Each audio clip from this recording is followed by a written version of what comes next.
Hey everyone, welcome back to my channel. আজ আমি নিয়ে এসেছি সুজির নরম তুলতুলে দুধ পিঠা। চলুন রেসিপিটা দেখে নিই। আমি রেসিপিটি করতে একটি প্যানে 1 কাপ পরিমাণ সুজি দিয়ে ভাজি করে নিব। আমি সুজিটা বেশি ভাজি করব না, হালকা একটু লাল হলে নামিয়ে নিব।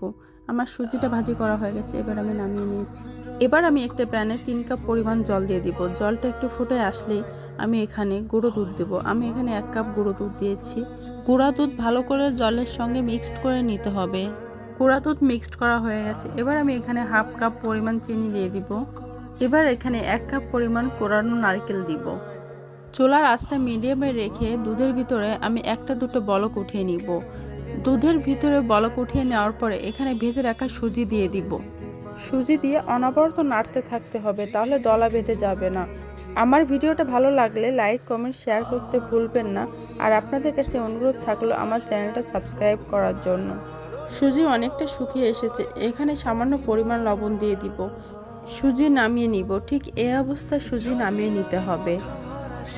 এবার তোমরা যেভাবে শেপ দিতে চাও সেভাবে শেপ দিতে পারো। আমি এখানে দুই সাইডে লম্বা রেখে মাঝ বরাবর গোল রেখেছি। আপনারা এই শেপটা দিতে পারেন, না হলে গোল শেপও দিতে পারেন।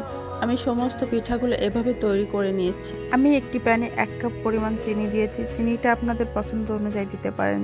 যতগুলো পিঠা তৈরি করেছি সেই পরিমাণ অনুযায়ী আমি এখানে জল দিয়ে দিয়েছি। আর এখানে 2 কাপ পরিমাণ গুঁড়া দুধ দিয়ে দিব। দুধের পরিমাণটা যত বেশি হবে খেতে তত বেশি ভালো লাগে। চুলার আঁচটা হাই হিটে রেখে আমি দুধ বলক উঠিয়ে নিব। দুধ বলক উঠে যখন দুধ কমে যাবে তখন আমি পিঠাগুলো দিয়ে দিব। এবার আমি পিঠাগুলো দিয়ে দিয়েছি। পিঠাগুলো দেওয়ার পর চুলার আঁচটা নরমালে রাখবো। এবার সুজির দুধ পিঠা হয়ে গেছে, এবার আমি নামিয়ে নিব।